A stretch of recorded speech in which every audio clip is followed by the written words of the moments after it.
My family banned me from their reunion, 10 years of silence passed. They entered my beach house. The clerk spoke, "They still lie own this place." I smiled. The email landed on a Tuesday, subject line bright and forced, "Wilson Family Retreat 2025, RSVP by Friday." It wasn't meant for me. I knew that before clicking, but I clicked anyway.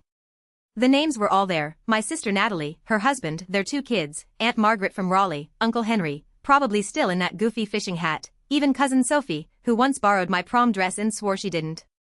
But not me. No trace of Laura Wilson, not even a typo. Just a blank where I should have been. Exclusion like that doesn't scream, it hums, quiet and constant, like a fridge you only notice when it stops. I sat in my Santa Monica office, surrounded by glass walls, deadlines, and a corner view I'd clawed my way to as a corporate strategist. The room felt cold, despite the California sun. I reread the email, my name absent, like it had never belonged. I almost shut my laptop. Almost. But something made me open a new tab. I typed the address of the beach house in Wilmington, North Carolina, where the Wilsons had held every reunion. A sprawling whitewashed home, porch swing creaking, fairy lights twinkling, the last place I saw Dad laugh before his stroke stole his voice. There it was, a new listing. Not for rent. For sale. No family text, no call, no heads up. Just words, price slashed, seller motivated, deed under review. I knew the agent, same woman who handled Grandma's estate. And just like that, I felt the air shift. They were selling it, quietly, like they'd sold me out of their lives. I wasn't angry, not yet. I turned to the bookshelf, eyes landing on the turquoise shell Dad gave me when I was 9. "You think in tides, Laura," he'd said, brushing off sand. "Don't let them shrink you." That's when the idea sparked. They'd erased me from every invite, but I still knew how to sign my name. Being erased isn't announced. It creeps in, a missed call, a family photo without you, an empty seat at dinner no one questions. I tried it first. I sent Christmas gifts, joined the family group chat when it still included me, flew to Wilmington for Thanksgiving, even when tickets cost more than my rent. I offered to cover Mom's mortgage when Natalie's kids needed braces. I played the youngest daughter's role: show up, stay quiet, be useful. But usefulness has a shelf life. Natalie owned the spotlight, warm, photogenic, loud in a way people called charming. She threw baby showers with custom cocktails, designed reunion t-shirts, once called me from a craft store to ask if I preferred teal or coral for the beach house tables. "I don't think I'm coming," I said. "That's okay, Laura," she replied. "We'll save you a plate." Nobody did. After Dad's stroke, I flew to Wilmington alone, sat by his hospital bed while Natalie was too overwhelmed and Mom couldn't face him. I fed him, read from his favorite Steinbeck novel. When he could talk, his voice cracked. "You came." That winter, I asked Mom about estate planning, not for money, just to understand the house, the accounts, the trust Dad mentioned. She smiled tightly. "Natalie and I have it covered. Don't worry your pretty head." I stopped asking. The last time I tried visiting the beach house, the spare key was gone. Natalie said they'd changed the locks after a break-in, but no one mentioned a break-in. I started skipping holidays, sent cards that went unanswered, stopped correcting their Facebook posts calling me busy or distant. One day, Mom posted a throwback of Natalie and Dad on the beach at sunset. I'd taken that photo, standing just off frame. She cropped me out. That was when I stopped sending gifts. I didn't stop watching, though. My old neighbor in Wilmington, now a paralegal named Emma, kept me in the loop, screenshots, email threads I'd been dropped from. "They think you vanished," she said once. "But you're just listening." I wasn't gone. I was waiting. And those who forget you fastest are often the ones most scared when you return. I didn't buy the house for revenge. I bought it because I was done pretending my absence was a mistake. The listing had been up for 13 days, buried in a real estate newsletter I nearly deleted. The house wasn't even under the Wilson name anymore, tucked into an LLC, Natalie's doing, no doubt, to keep things clean. I knew that game, I'd seen it in corporate strategy. But I wasn't mad. I was precise. I printed the listing, called a property law friend, and set up a call with Emma that night. She ran a title search in 10 minutes and found a gem, a clause in Dad's trust. If the estate fell into delinquency, missed taxes, lapsed insurance, non-disclosure, the secondary beneficiary, me, had full claim to the title. The taxes were late, the insurance expired.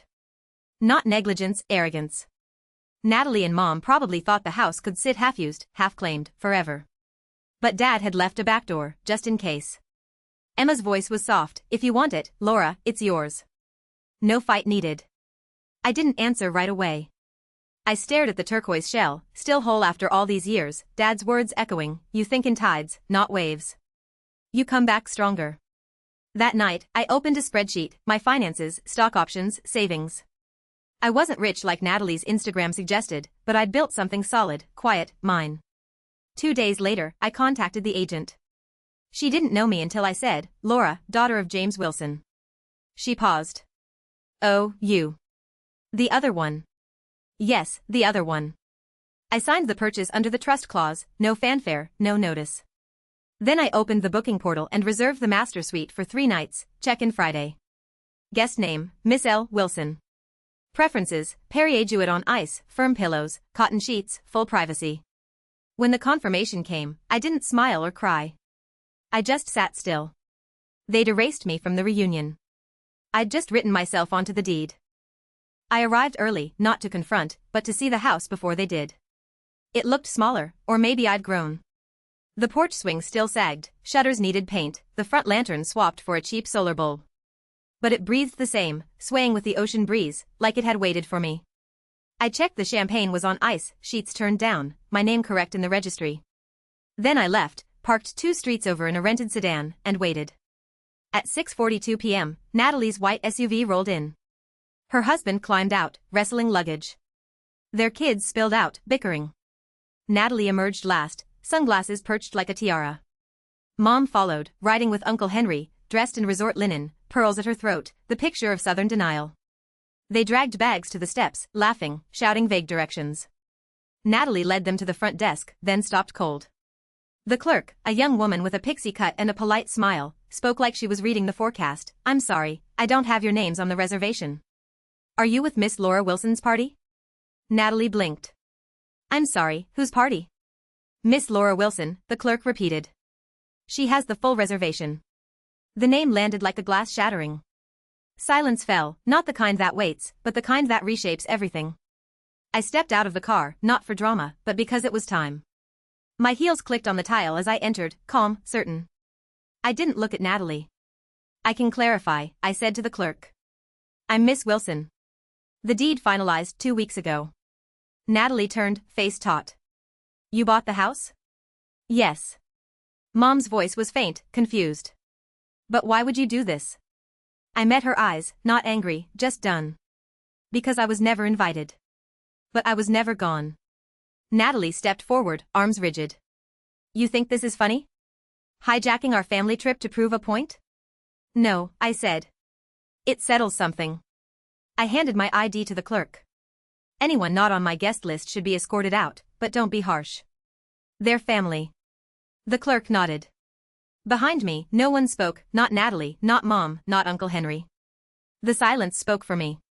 They left the desk without a word, no shouting, just stiff shoulders and a quiet that trailed like smoke. I didn't follow. They knew now. That was enough. Or so I thought. The next morning, a news van parked beyond the hedges, white with blue lettering. A reporter in a button-down, hair stiff with gel, squinted into a camera like he'd cracked a scandal. I didn't open the door, but when the segment aired, my phone exploded, texts, emails, a voicemail from an old coworker. Is this true? Did you steal your family's house through a loophole while your dad was sick? The headline screamed, daughter uses trust clause to seize family's coastal estate. They painted me as a schemer in stilettos, quoting a family source claiming dad was in cognitive decline, manipulated into signing away his legacy. No name, but I knew Natalie's knack for playing the victim. I didn't cry or fire off a statement. I called Emma. I need you, I said. She didn't ask why. Files in 15.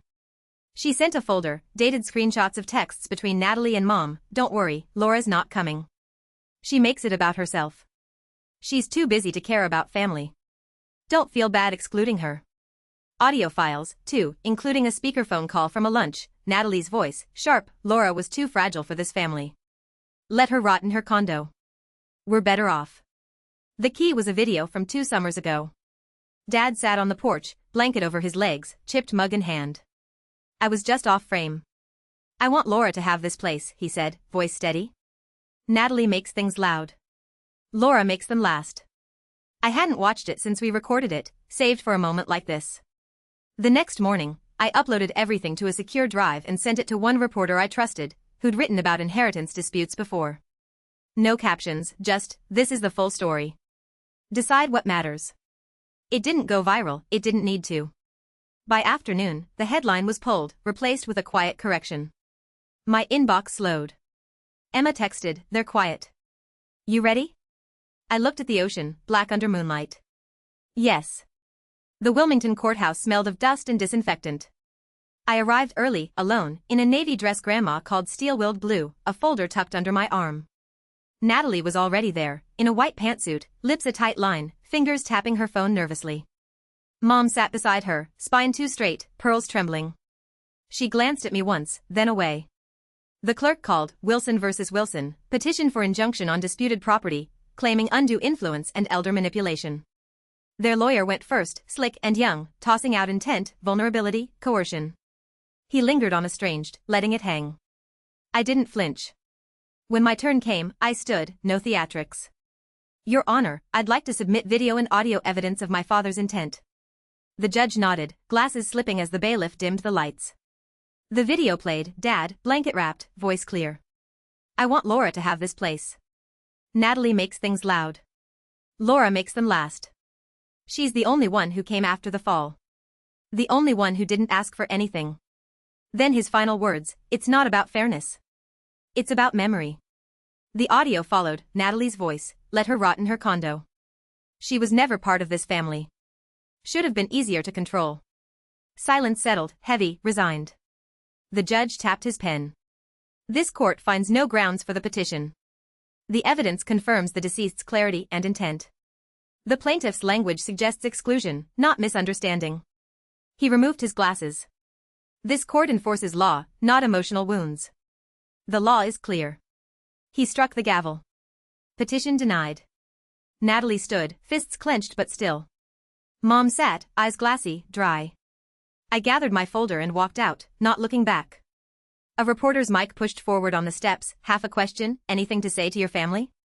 I paused. No, I said. I said it already, just quieter. I kept walking.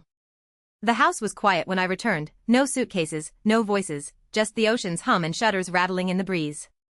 It looked the same but lighter, like something had drained from the walls, noise, denial. I walked through slowly, tracing the banisters wood grain, smoothing the hallway rug, letting the silence sort what stayed and what left. In Dad's old office, I opened the desk's bottom drawer, untouched for years. There it was, the wind chime we'd made seashells on fishing line, blue thread frayed, my 9-year-old initials, LW, faint on a shell. I sat on the floor, untangling it, not to make it perfect, but because some things matter even when they're worn. Emma arrived with wine and paper towels. You didn't think I'd let you win without cleaning windows, did you? She grinned. We worked in silence, scrubbing away more than dust, years of dismissal, of being footnotes in someone else's story.